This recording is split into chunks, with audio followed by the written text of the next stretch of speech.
Excuse the hat indoors. I've been smashing the Easter eggs over the last few days. Right up there, got a massive spot, and it's just, you don't want to see that. So the hat is firmly staying on. Today, this video, what is it about? So, Viltrox has kindly sent me this AF55 1.8 lens for Sony. And I've had a relationship with Viltrox since 2024 when they used to send me lenses to try for the Fuji cameras, and now and again they will send me one to try for the Sony. So I just want to be very transparent straight away that this video is sponsored by Viltrox. This isn't a review because you can't review a product that you're being paid to promote. Instead, just think of this as a first impressions, a showcase, and some general feedback on this lens. I've been using it now for just under 2 weeks. I think I've got some good photos with it that I was very happy. I've used it mostly on my A7R5, but also on this, the A7CR, but we'll talk more about the cameras later in the video.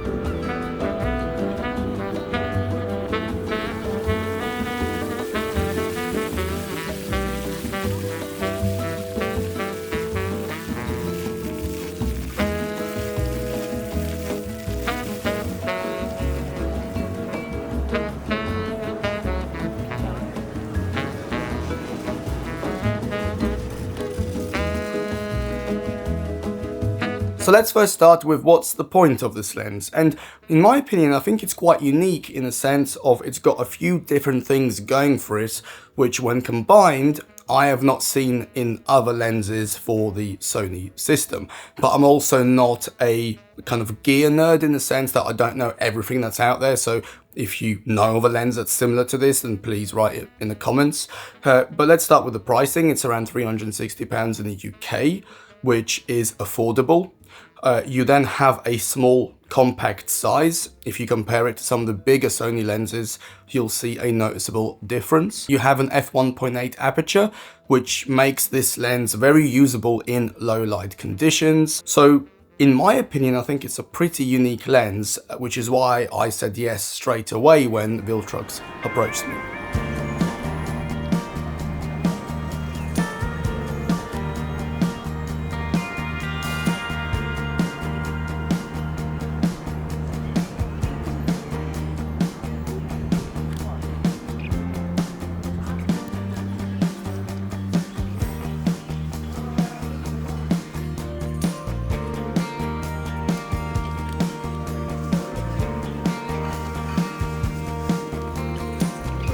Let's first start with the build quality. It's an all metal build, which is nice.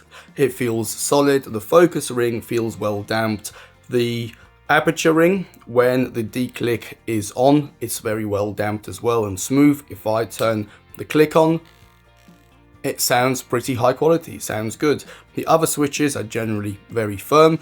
The FN button, this custom button, I'll be honest, I wish it had a bit of a deeper click because I don't know, it just sounds a little bit hollow to me, but again, you're really nitpicking here, right? You know, not everyone's gonna pick this up. For me, it's something that I've noticed, but it's not something that's particularly important. The rest of the lens feels very solid. So I've been using it for a while now. It hasn't got any marks and I wasn't babying it. It was just being thrown into my sling. So that's quite good as well. You do have a weather sealing ring on the back on the lens mount, but as Viltrox confirmed, the rest of the lens isn't weather sealed. For some people that's going to be an issue, for some people it's not, but at this price point I would be very surprised if the whole lens was weather sealed. In terms of size, this, you can probably agree, is quite a compact lens. If I now compare it to the Sony f1.4, you could see it's noticeably smaller in size. And if I compare it to the Sony f2.5 Pancake, you could see it's actually not a huge amount bigger than that lens. And by being this size, it means I can very easily put it on the A7CR, which is a smaller body, and the lens is not kind of overpowering. If I put the bigger Sony on the A7CR, then it's just too front heavy. Whereas with this, I think it's the right amount in terms of the weight over the front. Obviously on the bigger body like the A7R5, it fits like a glove, it's well balanced, there are no issues there.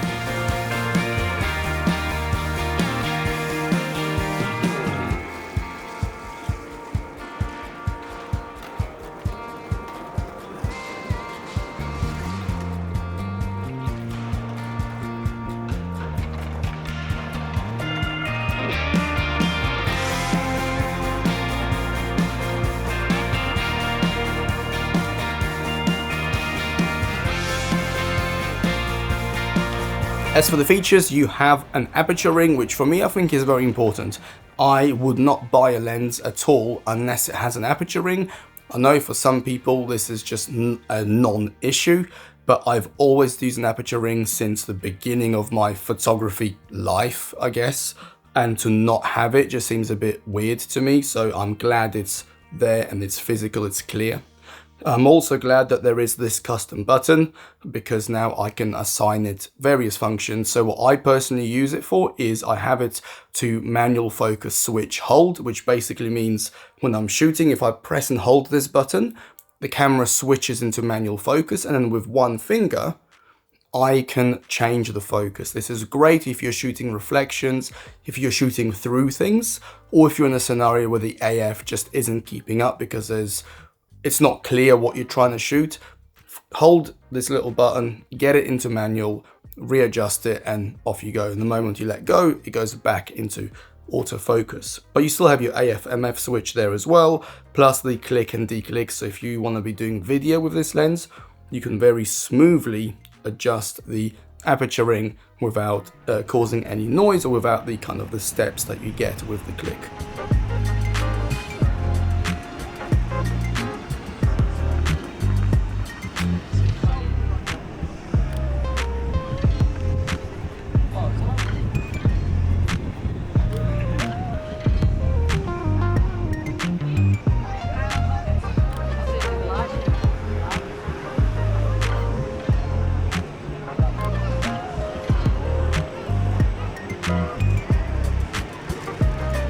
Now let's talk about autofocus, and it's fine. It has STM motors, so it's not the linear motors, which are a little bit quieter and a little bit quicker, and also it might not be as instant as one of the Sony G or GM lenses that use multiple linear motors. With that said, I have never missed focus with this lens. If I missed focus a couple of times, it was my fault. And as you're seeing, the focusing is fine, both in photo and in video. I have not experienced any issues. If you're shooting wildlife, sports, or anything that requires the best autofocus on the market, then you might think this is a little bit too slow.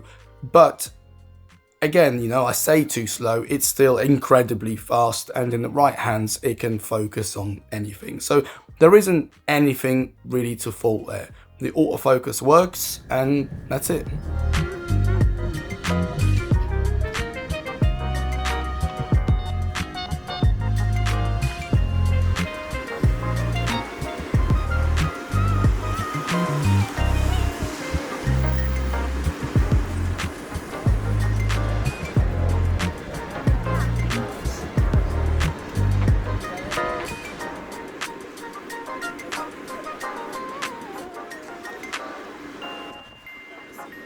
And now it's time for my least favorite topic when it comes to modern camera gear, and that's image quality. The reason it's my least favorite topic is because I feel that we're in a place now where the benchmark for what is a good image is already so high that you need to really nitpick and find issues that might not be that big, or start comparing extremes in order to find fault or find something critical to say. In my opinion, the image quality out of this viltrox lens looks exactly the same as my Sony 40mm little pancake prime. In my opinion, the image quality from this viltrox lens looks exactly the same as my 50mm GM lens when edited in my style. Now, of course, if you don't edit by adding loads of grain, removing clarity, and generally obliterating any sharpness the image might have, there would be differences, especially when lenses are pushed to the limit. So at wide open, the corner edge sharpness would be much better on the more expensive Sony lenses, but realistically, no one is doing that. You know, if you're a commercial photographer and you're shooting for high-end clients who need perfect corner-to-corner sharpness at f/0.2, then yes, it makes sense to have these fancy lenses. But if you're like me and this is just a hobby, you do it for fun, you don't particularly care about zooming into 1,000,000%, you're not going to notice any noteworthy difference between this Viltrox and a similar Sony or a similar whatever other brand.